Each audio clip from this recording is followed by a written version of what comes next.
advantage when litigating against powerful forces. With its American Indian law and policy practice, Robbins Kaplan LLP seeks to redefine excellence for high-stakes litigation in Indian country. They have worked hand in hand with tribes to implement the Tribal Law and Order Act, fighting against diminishment of tribal lands and natural resources, and improving public safety on reservations. The Robbins Kaplan American Indian Law and Policy Practice serves tribes and individuals on commercial, government investigations, agency and tribal boundary disputes, as well as personal injury. Founded and led by former United States Attorneys Brendan Johnson and Tim Purdon, their American Indian Law and Policy Practice exists to bring justice to tribal clients whose claims in the past have been dismissed or ignored due to their underdog status. If you or your tribe are facing legal issues, contact robinskaplan.com or call toll-free at 1-800-553-9910.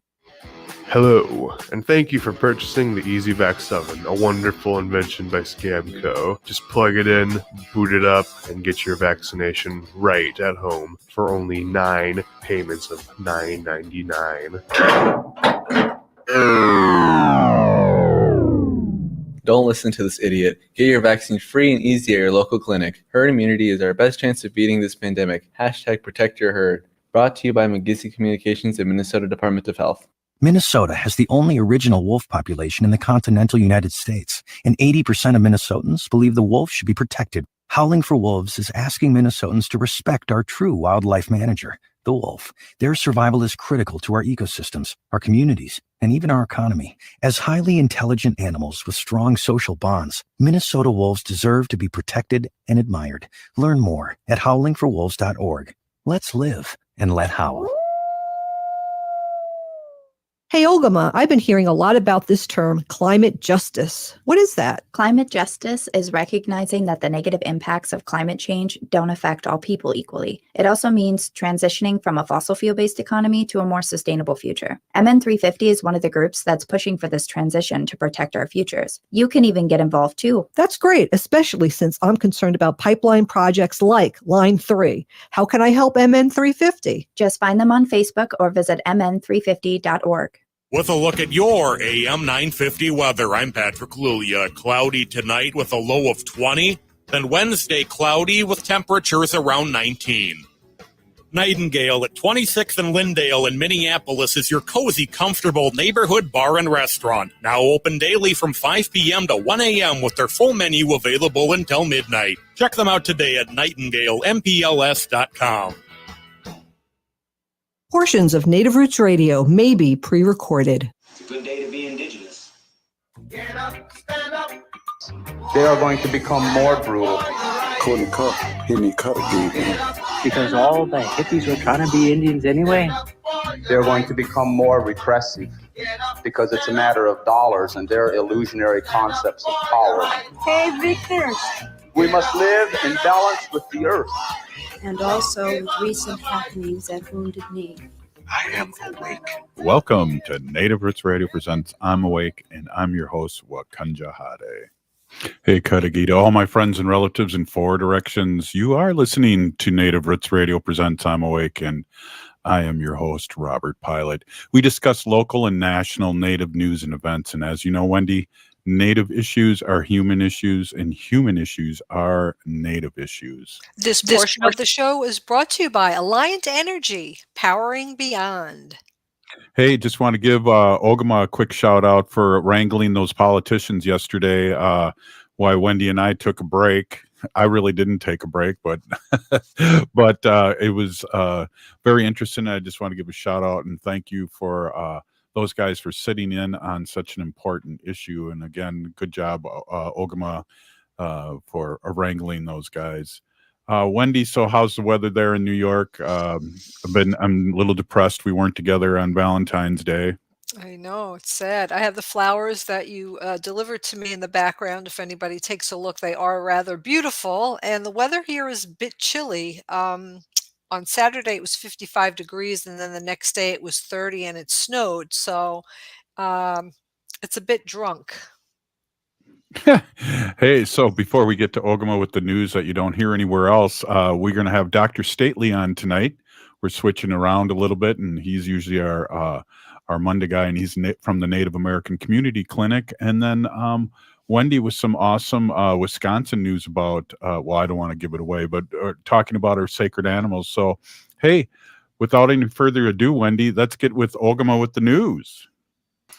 Hey, Bonjour Anin, everybody. I'm Ogama Ganuakwe. I am a member of the Red Lake Nation in northern Minnesota, and as always, I bring you the news here on Native Roots Radio.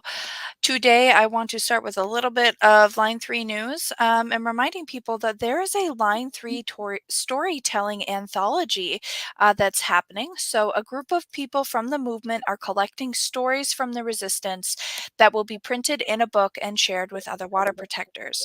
They're seeking submissions of writing, poetry, art, photography, or any other creative reflections on the movement. The anthology team, as noted, is not seeking and will not print a tactical analysis or movement critiques, but they're rather looking for slice of life stories or moments in time.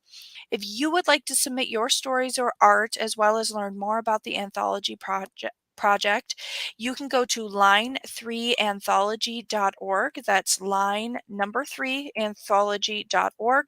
The final submissions deadline for stories and art is March 15th, 2022, and their project has a writing team available for people to help craft their submissions if that's what's desired. So that's really an exciting thing that's coming on. And I know that art can be really healing. So there's a lot of us who are a part of the Line 3 events this summer, who maybe have a little bit of trauma or PTSD. Or need an outlet to put those kinds of things. So we definitely want to make sure people are aware that this could happen for you. And other great news today, the Minnesota DNR announced it would no longer consider the Twin Metals plan to mine near the Boundary Waters. So a little over a year ago, experts had evaluated these plans and found that they were, of course, riddled with oversights and red flags, and this is from Friends of the Boundary Waters.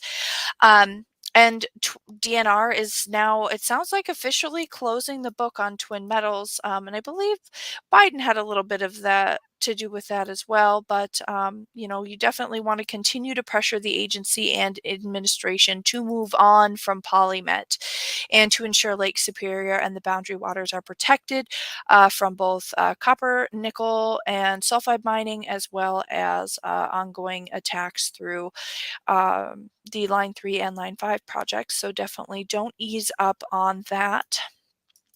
Growing opposition happening in northern Minnesota to Huber Company's Frontier project in Cohasset.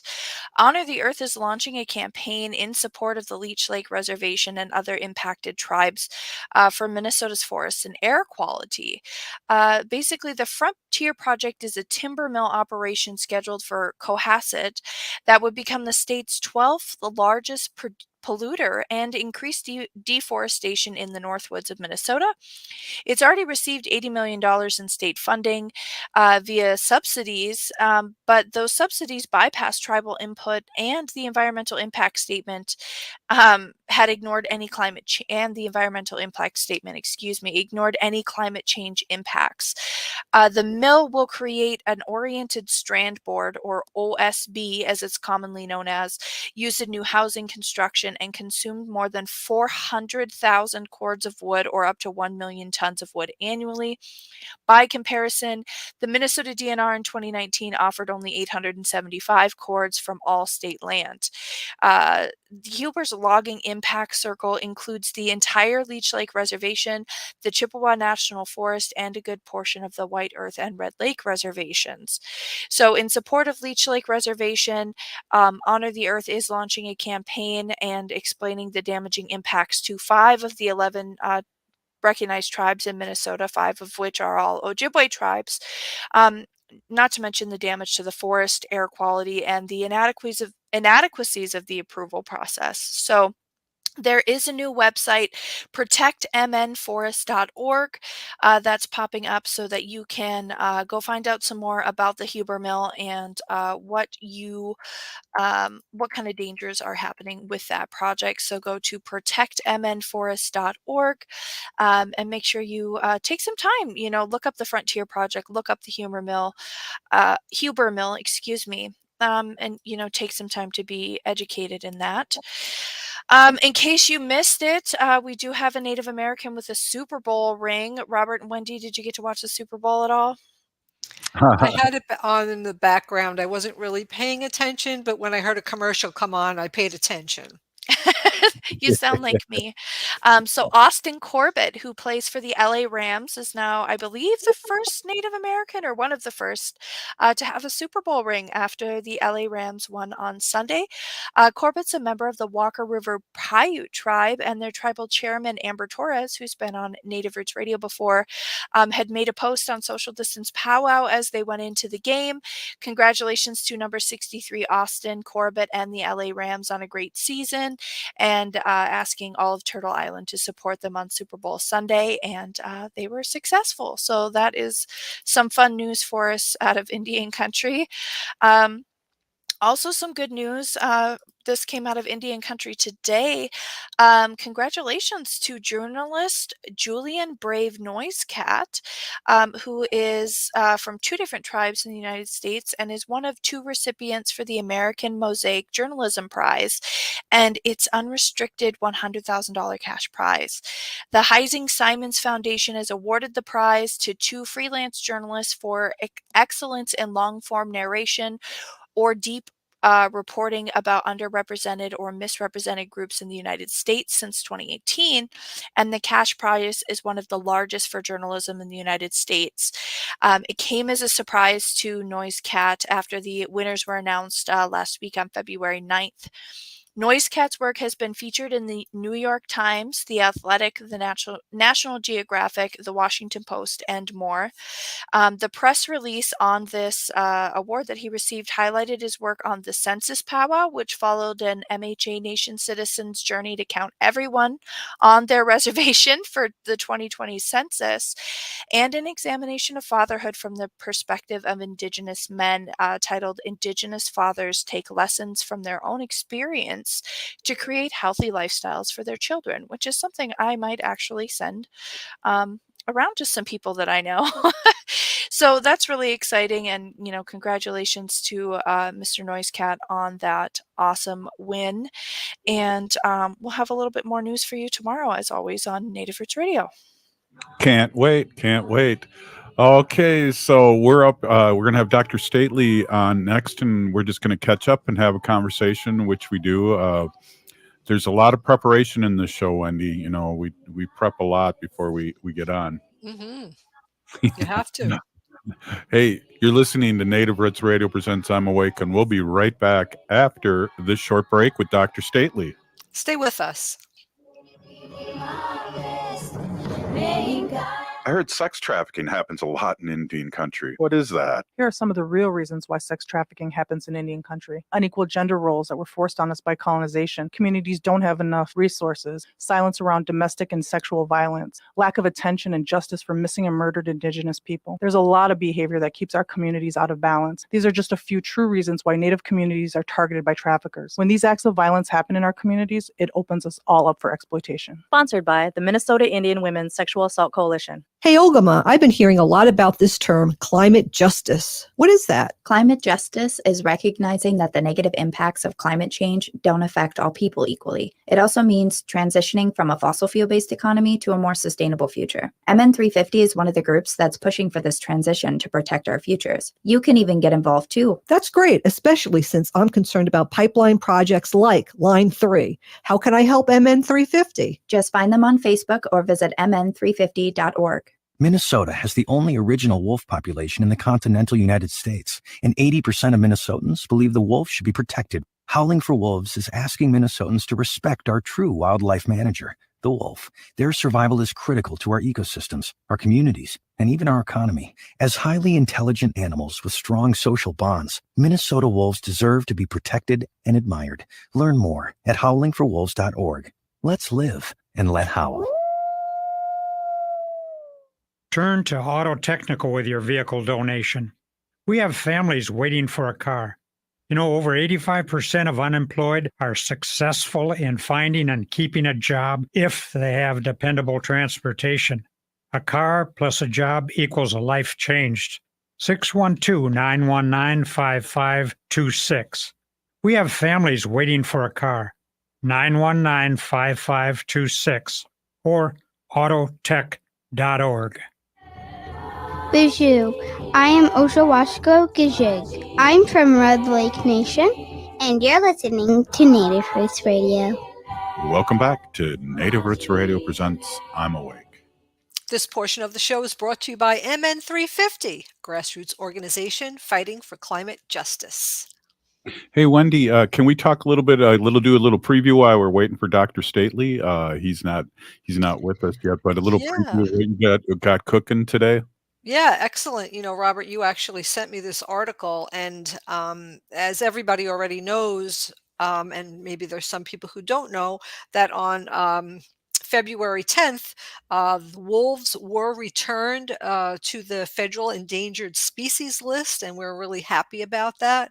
All of the wolves in the lower 48 states were returned to the endangered species list, except for the northern Rocky Mountain region wolves, which we still have to be diligent and stay on Deb Haaland to get those wolves also protected. But if you remember last year around this time, Wisconsin had a wolf hunt, and what happened was the wolf hunt was stopped after 3 days because so many wolves were killed. They actually went over the quota. And the sad part of it is that there's Dr. Stately. Let's get with Dr. Stately, and that's the cliffhanger for my segment later on. Hey, before we get to the flowers I sent you looked a lot bigger when than they do on camera here. They on the internet. They actually are very big. They're kind of way behind me, so if I stood right next to them, you'd be able to see them. They are really big. Oh, good. It's a very big, large bouquet. They're really beautiful. And so are you, and I miss you, Wendy. And that's a great segue. We missed Dr. Stately yesterday, and we're really glad that Dr. Stately could come on. And he is the CEO of the Native American Community Clinic, and we like to just kind of kibitz on what's going on in Indian country. And I don't know, we have always have a good conversation. Welcome, Dr. Stately, and thanks for being so flexible and coming on today. For sure. Good to see you all. Thank you. How are you? How are the two lovely Native Roots Radio ladies doing? Wendy doing fine. Doing good. Yeah. You having a nice Valentine's Day yesterday? No. Well, you were away. Well, I did have a Valentine. My Valentine this year was my 3-month-old great niece, who I got to spend her first Valentine's Day with. So that was really special. Oh, that's awesome. That's a lovely way to spend it. Yeah. It was very lovely. Yeah. And Olgama's counting the days, right, Olgama?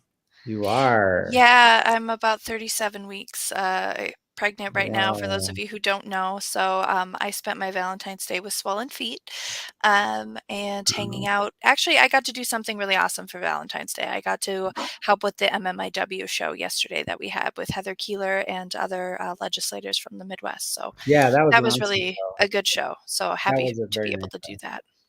Absolutely. And that's a big thing for us in Indian country, is that that's a big day for us. So it was really nice to watch that. I didn't catch the whole thing. I caught some of it, and then I had to go and come back, and I watched it later on what is it called? On rerun. Just kidding. Really old school. People don't even know what a rerun is anymore. I don't know if people are from that era, but I remember rerun. Exactly. Just aged myself really by decades. Look, you got a haircut too. Are you looking? No, it's just slicked back today. I don't know why, but so I got the little. It's actually getting much longer. I haven't had a haircut in 2 years, 2 solid years actually, 2 pandemic years. So yeah, a friend of ours who we won't mention his name, but he had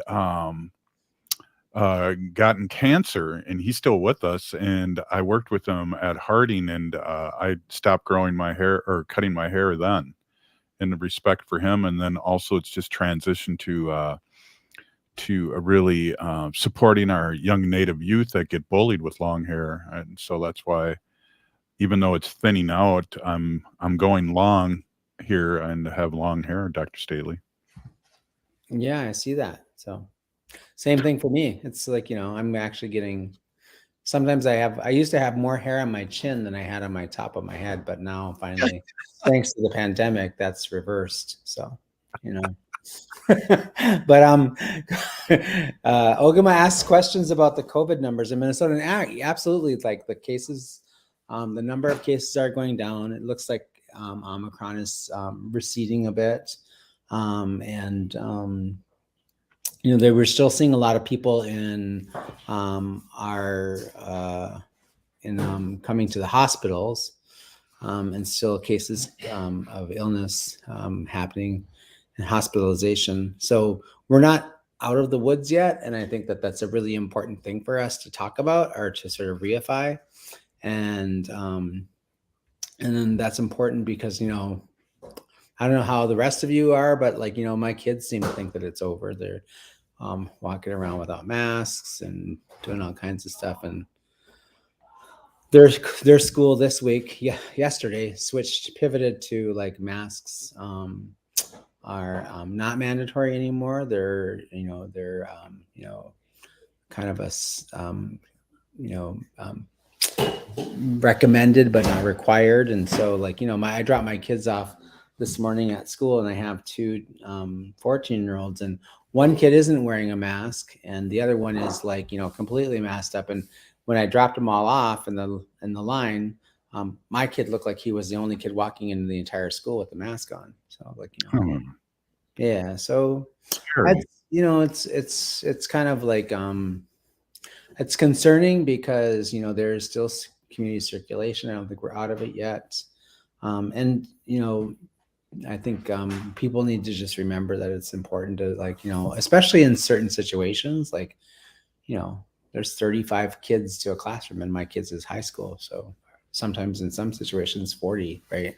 So 40 people all packed into a room for 50 minutes without masks is not a good idea. So just try to remind your kids and remind your family members and yourself to wear masks when you're in very close quarters with people, and you are going to spend a long period of time together in that space and place. So I know, Dr. Stately, in the beginning of the pandemic, we talked, some people talked about herd immunity, and I know that hasn't been brought up lately, but because this last strain went so fast, is it going down because we had some sort of herd immunity, or am I just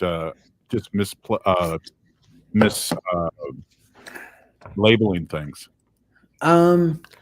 Well, the number of cases going down in the surge, what we consider to be a surge with really high community spread, is going down. The other part of that is that one of the things we have been seeing is that there isn't as many large community-wide testing centers anymore because of home testing, and all those things are really quite robustly available to individuals, right? And I think because that's taken the place of having going into a clinic or going to a testing center to get tested, and those kinds of things are happening. We have less eyes on how many positive cases are actually out there. People, all the people who are testing at home aren't reporting those numbers to this state health department and the county health departments, and so we don't really have a clear and accurate view on that. But I think the other part of that is that what we're seeing is the number of cases being reported is going down, and I think that has something to do with that. But we're also seeing less numbers of serious cases ending up in the ICU, which are good things. We should not complain about these things, right? These are things that are a good space to be in. I think what's really important is for us to also try to remind people that that doesn't mean that we're out of the woods. It doesn't mean that we can kind of go back to life as normal and pretend like, the house has not fallen on the witch, right? Let's just say that. All you little munchkins, don't come out and start singing right now. Just hold off a little bit. So we're going to take a break here in a little bit, and what I'd like to talk about when we come back is one of the things that I didn't really know, and that's people are coming out with more information about long haulers, long haulers, and the heart situation. I wonder. We'll save that for next break. Next break, we only got a minute left, but there's a lot of information, and I know you get a lot of your information from NPR. No, I'm just kidding. Actually, from Nora O'Donnell. Easy. Oh yeah. Okay. Yeah, cool. Right on. I like her. So, well, we're here with Dr. Stately and with Wendy and Ogama, and the dream team's back after the politicians took over our show yesterday. So back, and Dr. Stately is excuse me, Dr. Stately, who are you? You are the CEO of the Native American Community Clinic here in the Twin Cities of Minneapolis, and so we're always good to have conversation with you, what's going on, and have a few jokes and. I am that and so much more, by the way. Yeah. Oh my God. Okay, I'm a little goofy here myself. You're listening to Native Roots Radio presents I'm Awake, and we'll be right back after this incredibly long break. No, after this short break. Wendy? See you soon, and stay with us.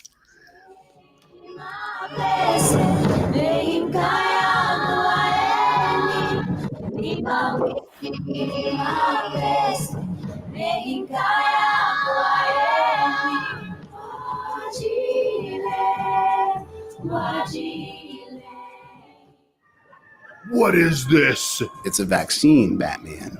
What does it do? It protects you from viruses. What kind of viruses? Well, this one more specifically protects you from COVID-19 strains and variants. COVID-19? Cool. You're still going to jail, Joker. In your dreams, Batman. This message is brought to you by McGizzy Communications and the Minnesota Department of Health. Life is a journey, and the Doherty Family College will help you get where you want to go. Located downtown Minneapolis, this affordable 2-year college provides free textbooks, a laptop, meals, career coaches, one-on-one mentorship, and a Metro Transit pass, making DFC the perfect pathway to a bachelor's degree. Turn your dreams into reality. Connect with a counselor today at dfc.stthomas.edu.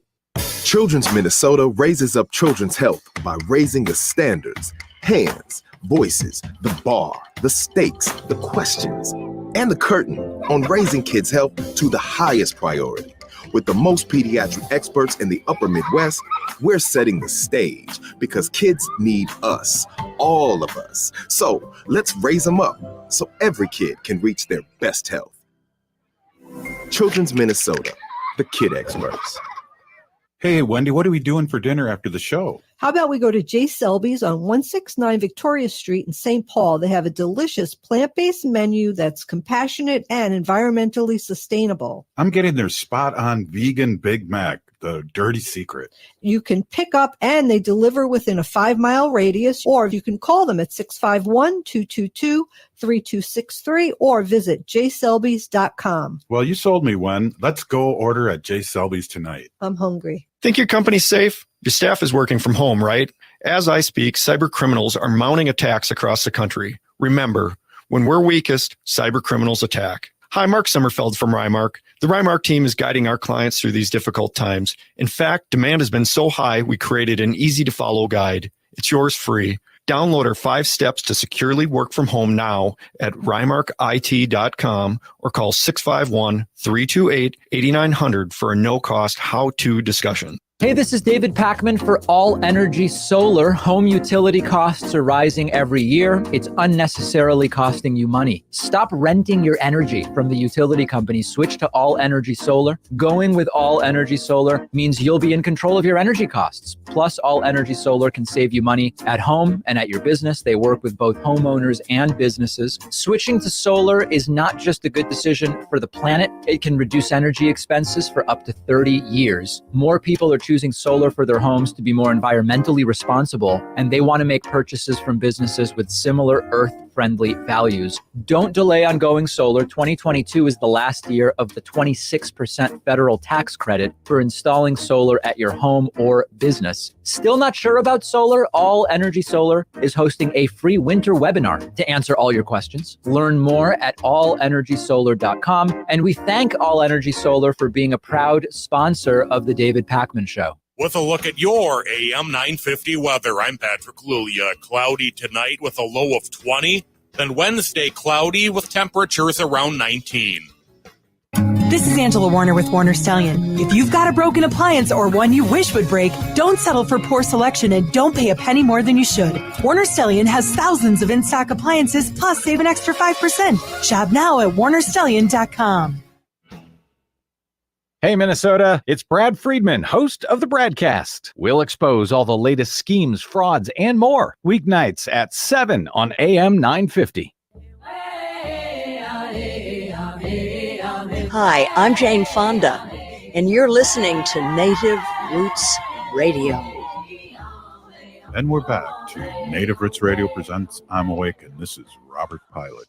This portion of the show is brought to you by the Minnesota Indian Women's Sexual Assault Coalition.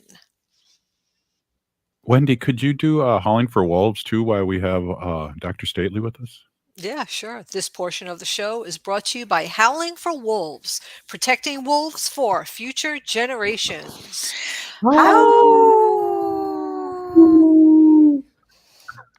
My dog. All right. Hey, well, we're back here with Dr. Stately, the CEO of Native American Community Clinic here in the Twin Cities, Minneapolis. And I proposed a little question about the long timers and what's come out lately. And I wonder if you could let our audience know what you've heard and what you know. The long haulers, you mean? And well, so the long timers, but that's a mix of long haulers and old timers together. So, well, one of the things I really wanted to quickly return to was like what we were talking about before, which is like letting folks who are not out of the woods yet across the United States, but also in the state of Minnesota, which is where I'm at right now. So we're still seeing daily case rates around 3,900 to 4,000 cases per day of new reported cases, and we feel like we're a little bit out of the woods because about a month ago we were at almost 24% of a positivity rate, right? Which is huge spike. Right now we're at around 10 to 11% of a positivity rate, and that's still pretty high. Actually, we want to see a community spread that's lower than 5% or lower than 7% to sort of kind of feel like we're out of the woods a little bit here. So just kind of want to remind people, give people a little bit of context. 4,000 new cases per day is actually a really high number of community spread cases. So just kind of encouraging people to remember to mask up and keep social distance and stay home if you're sick and those kinds of things, right? You know. Mm-hmm. Speaking of long haulers or old timers, you don't want to get grandma sick, you know, and those kinds of things. So stay home and, FaceTime with her or something like that. One of the things I think that's interesting is like, that we are paying more attention to long haulers. And one of the other things I think that's getting a lot of attention that we're trying to begin to kind of understand a little bit better is people who are fully vaccinated, who have been fully boosted, who repeatedly get infected with COVID-19, even after having the full course, as we call it. So, and there's a lot that I don't think we know about that yet. There's probably some underlying health conditions that are tied to those things, and I think we'll learn more as time bears out. But what we are seeing is that some of the symptoms of long haul for people who have like what's called long haulers syndrome or long COVID is long-term challenges with like kind of like brain fog, inability to sort of kind of remember basic things, and fatigue and everything from that to sort of some long-term respiratory issues. I think we'll probably see more, and some of that will become a little bit more clear over the course of the next several months as people finish up some research projects on tracking people who are considered to be quote unquote long haulers. We can begin to understand that a little bit better. And I think that's a really important thing to sort of kind of tie back to the other conversation. So while it might feel like, Omicron wasn't all that serious, it was, I felt like I had a cold and it wasn't really all that big of a deal, which is kind of like what you hear people saying in the community. Well, what we don't know is with how virulent it was and how rapidly it spread and how easily it was able to sort of kind of spread, and how easily it was also able to contribute to breakthrough cases. We don't know yet the extent of the compact or the impact that will have on things like long haul COVID, right? So I want to really remind people, like, there's a lot we still don't know, right? And so until we know a little bit more, just practice a little bit more safety measures to keep yourself and your loved ones safe and your members of your community safe as well. I know years ago, I'd see people in China, because of the pollution, wear masks a lot. And I think that's kind of what we're leaning towards to now, probably in the future here. I mean, I don't mind wearing a mask, and sometimes I scare less people when I'm wearing the mask. Yeah, I can see the benefits of that. Before the show, I was telling Robert and Ogama that yesterday, after babysitting all day, I ran over to pick up some food at a restaurant, and the restaurant was packed. They had singers there, a little band, and nobody was wearing a mask, and the place was packed. And for a minute, I was like, "Why is this place so packed?" And then I remembered it was Valentine's Day. But people are out. People are, they're just like nothing was going on. So I don't know. I went in with my mask to pick up my food. Yeah, I bet there were lots of COVID flowers and chocolates happening around last night. So sure. Well, and it's interesting too. I think it's really regional too. I know I like to go to a thrift store, a chain thrift store here, and I noticed I was in the Twin Cities, everyone had masks on, and then when I was in Stillwater, nobody had masks on. So really interesting. Stillwater is basically Eastern Washington or Western Washington, so. Right, or Wisconsin, you could say too. I mean, Wisconsin. Whenever I go into Wisconsin too for my other job, no one's wearing a mask. We're the only ones. I think that people in smaller communities have the perception that they're less at risk because we're small and we're, maybe there's 15 feet between your houses instead of 6 feet, like here in the Twin Cities. I don't know, but the point being is like it really doesn't. It's kind of like it doesn't really matter when you're indoors and there's more than 15 of you in a small space. Like, unless Stillwater has amazing filtration in all of its buildings, then that's the only reason I would think is the saving grace there. I just I get it though. I know that people are exhausted by this pandemic. There's times when I sit in meetings within my clinic and also in the community, and we talk about we're entering the third year of the pandemic and how mentally and emotionally overwhelming that can feel at the moment in time where it sort of kind of lands on you, and go, oh my God, we've been doing this for a really long time. So I get the exhaustion of it, but I also want to say there's something to be said for, diligence and and perseverance, right? Those are the people who win the marathons, right? So, Right. and then we are definitely in a marathon here. This is not a sprint. Yeah, and then Kathleen, our great listener here on Facebook, she said that some people they're going crazy in Canada, literally, and we're seeing that on the news too. With I don't, mask mandates. No, don't make me do this. And yeah, and disrupting international shipping and supply chain stuff, right? It's like it's yeah. Well, I think some of the mentality, and I don't know, this is just a general statement, but some of the mentality, I think, is people that are in smaller towns, for instance, do not like to live next to other people. They like the space. They don't like people, knowing what they're doing, and they don't like to be, told what to do. And that's just a general statement, but I've seen that, like Ed Gein was from a small town. No, I'm just kidding. If you remember who Ed Gein was. Yeah, I did, and I was trying to follow the jump, but thank you. I was like, wow, that's quite a leap. Okay. What from a small town is all I was saying, but there's that. Don't tell me what to do, and well, I think generally Americans, they don't like to be told what to do, right? We're as a society, we're a hardy, independent bunch, right? Overwhelmingly.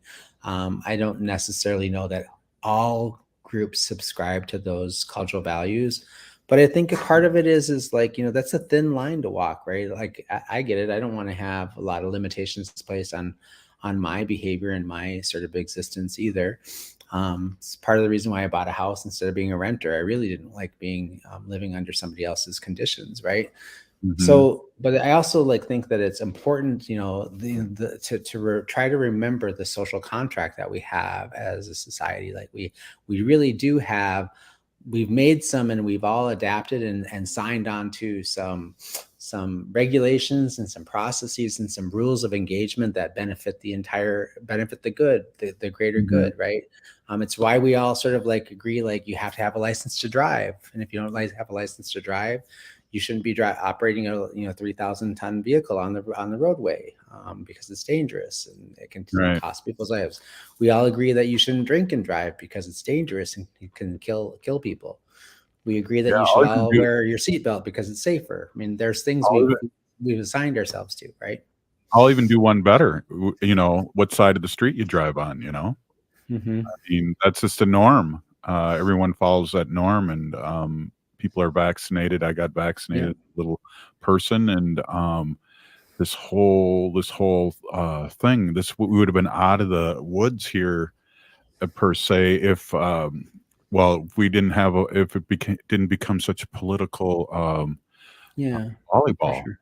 If more people had signed on to and taken seriously their responsibility to sort of adopt the social contract and do what's good for the greater good, accept a little discomfort and a little, what do you call it? A little wrinkle in your daily life, which is, I think, what a mask would be. It's not that big of a deal. Certainly not a reason to go to fisticuffs in your local C-store. But you've seen all those crazy things happen, right? And it's or in the planes. Indication. Yeah, on the planes, right? So it's crazy. Well, Dr. Stately, you were a little late, so we're going to make you do a little more in the next segment here. No, I'm just kidding. Oh, wow. Maybe I should go do some. Maybe I should go do some push-ups and get ready. Get ready. Well, we really appreciate you coming in on your off day and speaking your truth and getting the word out there. And I know it's really helped. That I've known personally people that have gotten vaccinated after listening to you on our show. So again, really, thank you so much. Yes, absolutely. Thank you. I'm happy to be here. We'll be right back listening to Native Roots Radio Presents I'm Awake. Stay with us. Hey, Olgama, I've been hearing a lot about this term, climate justice. What is that? Climate justice is recognizing that the negative impacts of climate change don't affect all people equally. It also means transitioning from a fossil fuel-based economy to a more sustainable future. MN350 is one of the groups that's pushing for this transition to protect our futures. You can even get involved too. That's great, especially since I'm concerned about pipeline projects like Line 3. How can I help MN350? Just find them on Facebook or visit mn350.org. Navigating COVID while protecting yourself can be difficult. Fortunately, there's a hotline you can call with any questions. The Department of Indian Work St. Paul partnered with the Minnesota Department of Health to open the Twin Cities American Indian COVID-19 hotline. They provide information on vaccines, booster shots, and testing sites. Right now, booster shots are available to anyone over the age of 18 for those who are eligible. The Twin Cities American Indian COVID-19 hotline can also help with housing, food, medical, and educational support. If you or someone you know has questions about COVID-19, vaccinations, booster shots, or testing, please call 651-304-9986. Again, the number is 651-304-9986. The Twin Cities American Indian COVID-19 hotline is open for calls Monday through Friday from 8 a.m. to 5 p.m. Call the Twin Cities American Indian COVID-19 hotline at 651-304-9986. Aho, relatives. My name is George McCauley, Omaha Nation. I'm a citizen of the Omaha Nation in Nebraska. As we head into wintertime, many of us will be back together indoors. It's important to make sure you receive your COVID booster shot. Older Americans are more at risk for complications for COVID-19. All 3 COVID vaccine boosters have been approved. Find a vaccine site by calling 651-304-9986 or go to vaccineconnector.mn.gov. Hi, this is Representative Sharice Davids from Kansas. I'm Ho Chunk, and you're listening to Native Roots Radio. And we're back to Native Roots Radio presents I'm Awake, and this is Robert Pilot.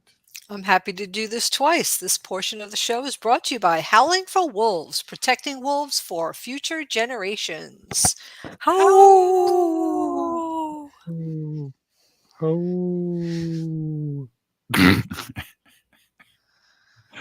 Hey, I want to introduce my awesome and beautiful wife. Wendy's been an animal advocate for many years, and she works tirelessly on animal issues in local and national level. And you're national right now. You're in New York, Wendy, and thank you so much for all you do. We talk about our sacred animals, and I know you gave a little preview of what we're going to talk about. Yeah, that's great. Hey, everybody. My name is Hanaji Hihani. That means cares for them. I was given that name by my Dega Curtis. I don't know whether he's listening tonight or not, but if Mashke Hanajinga is listening, thank you again, always. And that means walks on white clouds. I am a humane policy volunteer leader for the Humane Society of the United States, and I work on animal issues at the local and state level. But I was talking about earlier was that we're really happy that the wolves have been put back on the endangered species list that happened on February 11th, 2022. We still do not have our northern Rocky Mountain region covered. So those wolves are still having trouble, and they need to be protected. And we need to call on Deb Haaland to please relist those wolves. I think that's really important that we get those wolves also protected. And what I was talking before earlier, if anybody just tuned in now, is that the wolf hunt that happened last year in Wisconsin was really deadly for the wolf population there. They stopped the hunt after 3 days because they well exceeded the kill quota, and they had to stop the hunt. And the other thing is that, we've talked to, I'm going to say, ethical hunters, which said that this was literally a bloodbath on wolves. Hunters were used high-powered rifles. They used night vision goggles. They used snares and traps. They had trained dogs that were specifically trained to kill and find wolves. They also used whistle calls, which mimic a crying pup, and they use that to lure out the wolves out of the brush, so that they can get a clear shot. They also used bait and other unethical hunting tactics, and this was just horrible. Robert, you gave me a article here, and I have it. It's from the Wisconsin Department of Natural Resources, and was released on February 11th, 2022. And this is from the DNR Office of Communications. Madison, Wisconsin. The Wisconsin Department of Natural Resources, on February 11th, announced that following a U.S. District Court's ruling on February 10th, returning wolves to the lower 48 states, except for the northern Rocky Mountain region, to the federal endangered species list, Wisconsin is not authorized to implement a wolf harvest season. The DNR is reviewing and ruling to determine how it impacts hunters and trappers who purchased licenses for the fall 2021 wolf hunt. Wisconsin's wolf population remains healthy and secure in the state. Now, I'm going to go out on a limb here and say, how do they know that? They don't. So I'm going to go against what they're putting here. But of course, it is the Department of Natural Resources writing this article. They go on to say the department will continue its robust wolf population monitoring program to ensure the population remains healthy and sustainable into the future. The DNR will also continue working towards public rules to guide management decisions. The DNR is reviewing the decision to determine how it impacts Wisconsin Wolf's management program. Other immediate implications of this ruling include the following. Permits allowing lethal removal of wolves issued to landowners experiencing wolf conflicts are no longer valid. The department will contact permit holders directly. The department is not authorized to use lethal control as part of its conflict management program. Non-lethal tools remain available. The training of dogs to track and trail wolves is not allowed. Dog hunters may no longer pursue wolves for training purposes. Well, I'm glad they decided on that. The DNR remains committed to assisting individuals that experience conflict with wolves through an interagency cooperative agreement with the USDA Wildlife Services for abatement and control. And if you suspect wolves are having any problems with the livestock, you could go on to the Wisconsin Department of Natural Resources and call them, and they will help you with non-lethal ways to deter wolves. And there are many that we talked about. Dr. Maureen Hackett from Howling for Wolves was on the show last week, and she talked about those non-lethal ways that we could help with the wolves.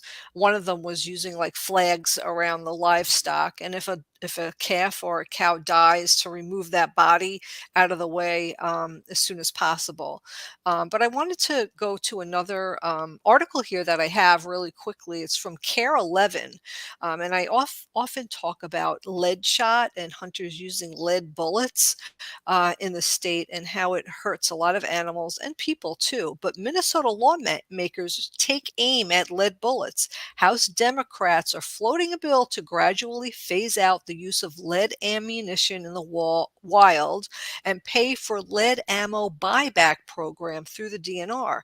This article is from John Croman, and it was just updated on February 6, 2022. St. Paul, Minnesota. Minnesota lawmakers are weighing the idea of phasing out lead ammunition, especially in wildlife areas, to cut back on lead poisoning of wildlife and humans who accidentally ingest fragments of buckshots or bullets. One bill authorized by Deep Haven Democrat Kelly Morrison would create a lead bullet buyback program through the DNR and pay for vouchers to help hunters buy less toxic ammunition. Lead-based ammunition is a significant, relatively unregulated source of lead knowingly discharged in the environment in the United States.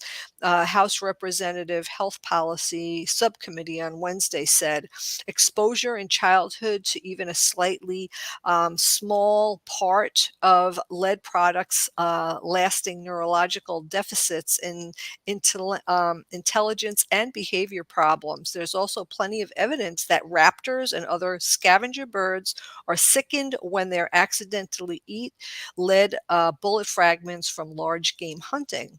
In particular, gut piles create an incredibly rich and high value meal for these birds. Victoria Hall of the University of Minnesota Raptor Center told lawmakers via Zoom as a young bald eagle named Max sat perched behind her squawking on cue. It was kind of funny. I watched the video, and if you want to go on, that's him right there. That's Max. Hal said that at least 85% of the raptors admitted to the Raptor Center clinic have some level of lead poisoning. And get this, it only takes a piece of lead the size of a grain of rice, about 1/2 to 1 centimeter large, to kill a bald eagle when ingested. So that's pretty small amount of lead to kill a big bird like that. Thank you, Robert. Hey, Pinigigi Wendy, for all you do for our sacred animals. You're listening to Native Roots Radio presents I'm Awake, and shout out to Ogama, Pinigigi, for Dr. Stately for stopping in, and of course to Wendy. We're still here. We are the 7th generation. Free Leonard Peltier. Stop line 3. Please get vaccinated and boosted. Hello, this is Ellie Krug with Ellie 2.0 Radio. Now,